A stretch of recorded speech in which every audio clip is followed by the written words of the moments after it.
भारत के इतिहास में कुछ घटनाएं ऐसी होती है जो देखने में छोटी लगती है, लेकिन उनका असर बहुत बड़ा होता है।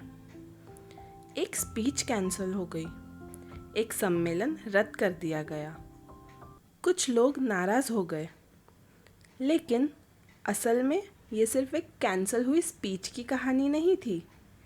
ये उस समाज की सच्चाई थी जो कास्ट ख़त्म करना तो चाहती थी, पर उस कास्ट की असली जड़ को छूना तक नहीं चाहती थी।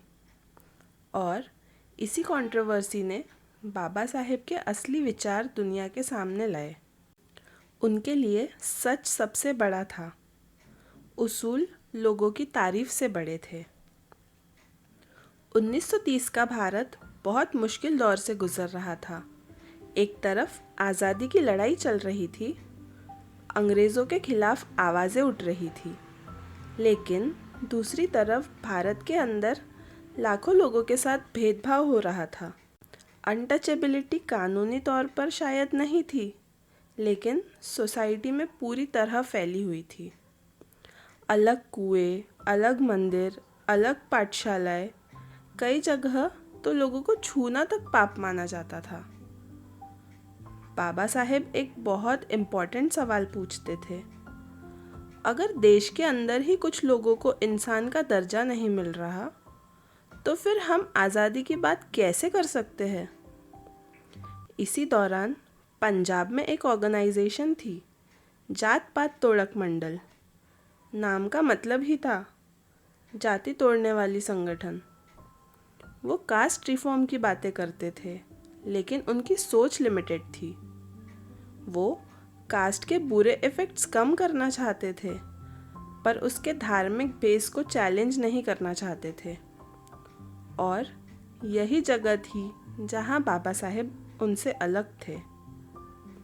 बाबा साहेब कहते थे, अगर बीमारी को सच में ख़त्म करना है तो उसकी असली जड़ समझनी पड़ेगी। 1935 के आसपास मंडल ने डिसाइड किया कि एनुअल कॉन्फ्रेंस में बाबा साहेब स्पीच देंगे। तब तक बाबा साहेब एक पावरफुल थिंकर बन चुके थे। वो सिर्फ लॉयर या इकोनॉमिस्ट नहीं थे, वो कास्ट सिस्टम की सबसे बड़े क्रिटिक्स में से एक थे। बाबा साहेब ने कास्ट को इमोशनल तरीके से नहीं, लॉजिक और एनालिसिस से समझाया। उन्होंने कहा, कास्ट सिर्फ काम का डिवीज़न नहीं, कास्ट इंसानों का परमानेंट डिवीज़न है।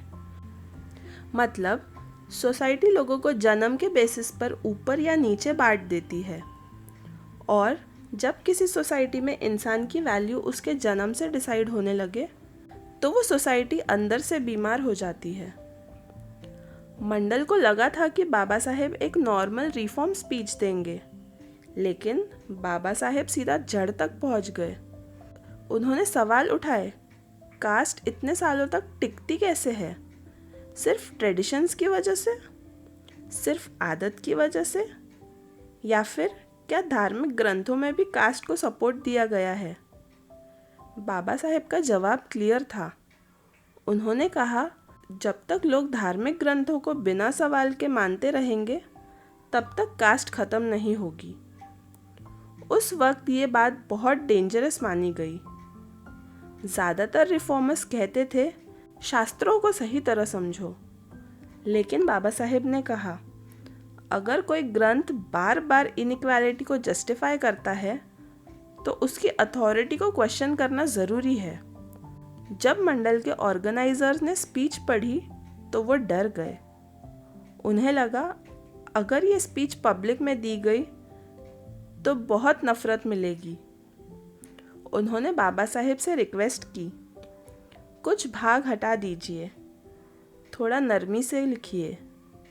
बाबा साहेब चाहते तो मान सकते थे, कॉन्फ्रेंस हो जाता, तालियां मिल जाती, रिस्पेक्ट और बढ़ जाती।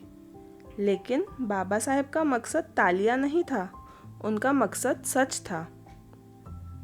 उन्होंने साफ जवाब दिया, मैं एक कॉमा भी नहीं बदलूंगा।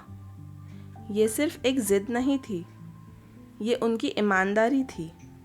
बाबा साहेब जानते थे, अगर कास्ट की जड़ धार्मिक सोच में है, तो बदलाव भी वहीं से शुरू होगा।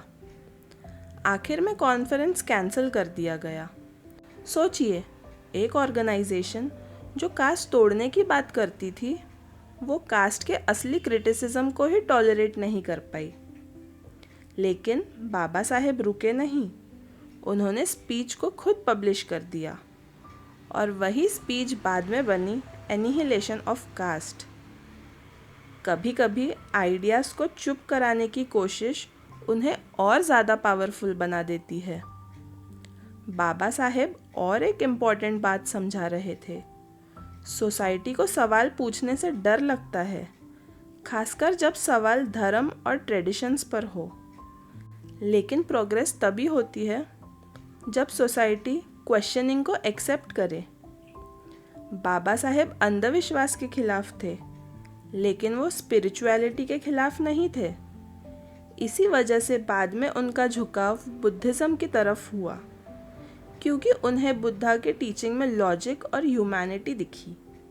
ये कंट्रोवर्सी हमें डेमोक्रेसी की एक सच्चाई भी दिखाती है। सोसाइटी रिफॉर्म तो चाहती है, पर सेफ रिफॉर्म। लोग ऐसे रिफॉर्मर्स पसंद करते हैं जो अनकंफर्टेबल सवाल ना पूछे। बाबा साहेब वैसे रिफॉर्मर नहीं थे। वो हर प्रॉब्लम की असली जड़ तक जाते थे और इसीलिए कई लोग उनसे अनकंफर्टेबल हो जाते थे। और सबसे ख़ास बात ये थी कि बाबा साहेब ने अपने पर्सनल पेन को नफ़रत में कन्वर्ट नहीं किया। उन्होंने लॉजिक और डिसिप्लिन के साथ बात की। वो सिर्फ कंप्लेन नहीं करते थे, वो प्रॉब्लम को समझाते थे। आज भी ये कंट्रोवर्सी रेलेवेंट है।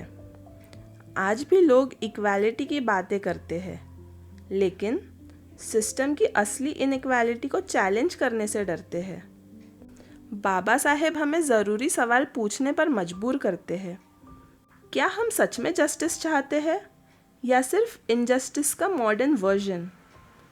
और यही बाबा साहेब की सबसे बड़ी स्ट्रेंथ थी। कभी कभी हिम्मत का मतलब होता है अकेले खड़े रहना, लोगों को अनकंफर्टेबल सवाल पूछने पर मजबूर करना और फिर भी शांत रहना।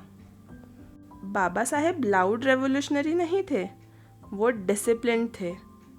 उनका कॉन्फिडेंस नॉलेज से आता था। आखिर में जात पात तोड़क मंडल कंट्रोवर्सी ने एक बहुत बड़ा सबक सिखाया। सच को कुछ टाइम के लिए दबाया जा सकता है, इग्नोर भी किया जा सकता है, लेकिन अगर सच इंसान की डिग्निटी और इक्वालिटी के लिए हो तो उसे कभी दबाया नहीं जा सकता। कॉन्फ्रेंस कैंसिल हो गया, लेकिन बाबा साहेब के विचार नहीं।